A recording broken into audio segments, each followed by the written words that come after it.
ஓம் சாந்தி. இன்றைக்கி பரிஸ்தா ஸ்திதியை பற்றி பார்க்கலாம். ஒன்று, பரிஸ்தா ஸ்திதி டபுள் லைட்டு ஸ்திதி.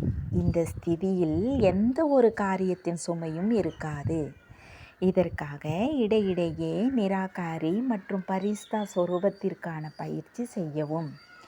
எப்படி பிரம்மபாபாவை சாகாரத்தில் பார்த்தாலும் சதா டபுள் லைட்டாக இருந்தார், சேவைக்கான சுமையும் இல்லாமல் இருந்தார், அதுபோல பாபாவை பின்பற்றவும். 2, எப்படி பிரம்மபாபா நடந்தாலும் இங்கு அங்கு போய் வந்தாலும் பரிஸ்தா தேக உணர்விலிருந்து விடுபட்டவராக அனுபவம் செய்தார்.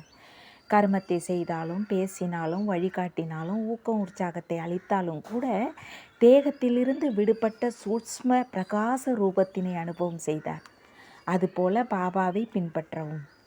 சதா சரீர உணர்விலிருந்து விடுபட்டு இருக்கவும். ஒவ்வொருவருக்கும் விடுபட்ட ரூபம் தென்பட வேண்டும். இதைதான் தேக உணர்விலிருந்து விடுபட்ட பரிஸ்தா ஸ்திதி என்று சொல்லப்படுகிறது. 3, ஒவ்வொரு விஷயத்திலும் விருத்தியிலும் கர்மத்திலும் விடுபட்ட தன்மை அனுபவம் ஆக வேண்டும். இவர்கள் பேசிக்கொண்டு இருக்கிறார்கள், ஆனால் விடுபட்டவராகவும் அன்பானவராகவும் இருக்கிறார்கள். ஆன்மீக அன்பு இருக்கிறது. நம்பர் 1, பிரம்மபாபாவுடன் சேர்ந்து பரிஸ்தாவாகி பரந்தாமம் செல்கிறீர்கள். எனவே மனதை ஒருமுகப்படுத்துவதில் நன்கு கவனம் செலுத்த வேண்டும். கட்டளைப்படி மனதை நடத்தவும். 4, பரிஸ்தா பறக்குமே தவிர நடக்காது. நீங்கள் அனைவரும் பறக்கும் கலையில் பறந்து கொண்டே இருங்கள். இதற்காக இரட்டை ஒளி டபுள் லைட் பரிஸ்தாவாகவும். ஏதாவது சுமை மனம் புத்தியில் இருந்தால் அதனை பாபாவிடம் கொடுத்து விடுங்கள். 5, நான் டபுள் லைட் பரிஸ்தாவாக இருக்கிறேன். இதை தான் இப்பொழுது தீவிர புருஷார்த்தத்திற்கான லட்சியமாக வைக்கவும். நின்றாலும் நடந்தாலும் இங்கு அங்கு போய் வந்தாலும் பரிஸ்தா ஸ்வரூப அனுபவத்தை அதிகப்படுத்தவும். ஆசரீரியாகும் பயிற்சி செய்யவும். வினாடியில் எந்த ஒரு எண்ணங்களை முடிப்பதிலும் சமஸ்கார சுபாவத்திலும் டபுள் லைட்டாக இருக்கவும். 6, டபுள் லைட்டாக இருப்பவர்களின் பிரகாசம் ஒருபோதும் மறைந்து இருக்காது. ஒரு சிறு டார்ச் லைட் அல்லது தீக்குச்சியின் சுடர் எங்கு எரிந்தாலும் அது மறைந்து இருக்காது. இதுவே ஆன்மீக ஒளி. ஆக இதனை ஒவ்வொருவருக்கும் அனுபவம் செய்விக்க வேண்டும். 7, பரிஸ்தா ஸ்திதி அனுபவம் செய்ய வேண்டும் எனில் அனைத்து வீணான எதிர்மறையான எண்ணங்கள், வார்த்தைகள் மற்றும் கர்மத்திலிருந்து விடுபடுங்கள். வீணான எதிர்மறையானவைகள் இந்த சுமை சதா காலத்திற்கும் டபுள் லைட்டு பரிஸ்தாவாக ஆக விடாது. இந்த சுமையிலிருந்து விடுபட்டு பரிஸ்தா ஆகிவிட்டீர்களா என்று பிரம்மபாபா கேட்கிறார். 8, பரிஸ்தா ஸ்திதியை அனுபவம் செய்வதற்கு அவ்வப்போது சப்தத்தில் வாருங்கள், பிறரோடு உரையாடுங்கள். இம்மாதிரி எப்படிப்பட்ட சூழ்நிலையிலும் எண்ணத்தை கொண்டு வாருங்கள். பிறகு சப்தத்தை கடந்து பரிஸ்தா ஸ்திதியில் நிலைத்து விடுங்கள். அவ்வப்போது கர்மயோகி, அவ்வப்போது பரிஸ்தா. அதாவது சப்தத்தை கடந்து அவ்வியக்த ஸ்திதியை பயிற்சி செய்யவும். இந்த பயிற்சி கடைசி நேர பேப்பரில் வெற்றி அடைய வைக்கும். 9, முதலில் தன்னுடைய தேகத்தின் மீது உள்ள பற்றை போக்கிவிடுங்கள். பிறகு சம்பந்தத்தின் மீது, பொருட்கள் மீது உள்ள பற்று தானாக விலகிவிடும். பரிஸ்தா ஆவதற்கான இந்த சரீரம் சேவைக்காக இரவல் பொருள். நான் ட்ரஸ்டியாக இருக்கிறேன் என்ற பயிற்சி செய்ய வேண்டும்.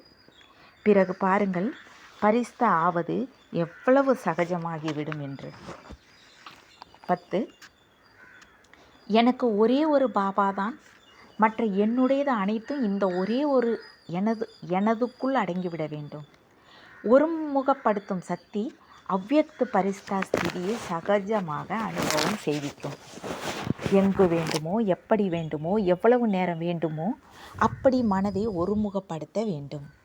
இதற்குத்தான் சொல்லப்படுகிறது மனதை தன் கட்டுப்பாட்டில் வைத்திருப்பது. இந்த ஒருமுகப்படுத்தும் தன்மையால் தானாகவே ஏக்ரஸ் பரிஸ்தாவினுடைய அனுபவம் ஏற்படும். 11, பிரம்மபாபா மீது அன்பு உள்ளது என்றால் அவருக்கு சமமாக பரிஸ்தா ஆகவும். எப்பொழுதும் தன்னுடைய பரிஸ்தா ஒளி ரூபம் எதிரில் தென்பட வேண்டும். மேலும் எதிர்கால ரூபமும் தென்பட வேண்டும். இப்போது இதனை விட்டுவிட்டு அதனை அணிய வேண்டும். எப்பொழுது இந்த அனுபவம் ஏற்படுகின்றதோ அப்போது சம்பூர்ண நிலைக்கு அருகாமையில் இருக்கின்றோம் என்பதை புரிந்து கொள்ளலாம். 12. பரிஸ்தா என்றால் அவர்களுடைய அனைத்து தொடர்பும் ஒரு பாபாவுடன், அதாவது சர்வ சம்பந்தங்களும் ஒரு பாபாவுடன் இருக்கும். ஒரு பாபாவை தவிர வேறு யாரும் இல்லை. யாருடைய அனைத்து சம்பந்தங்களும் ஒரு பாபாவுடன் இருக்கின்றதோ அவர்கள் பிற சம்பந்தங்களை நிமித்த அளவில் அனுபவம் செய்வார்கள். அவர்கள் சதா சந்தோஷத்தில் நடமாடுவார்கள். 13. எப்படி சாகாரத்தில் ஒரு ஆடையை கழற்றி மற்றொன்றை அணிந்து கொள்கிறீர்களோ அப்படி சாக்கார ரூபத்தின் நினைவுகளை விட்டு ஆக்காரி பரிஸ்தா ஆகிவிடுங்கள்.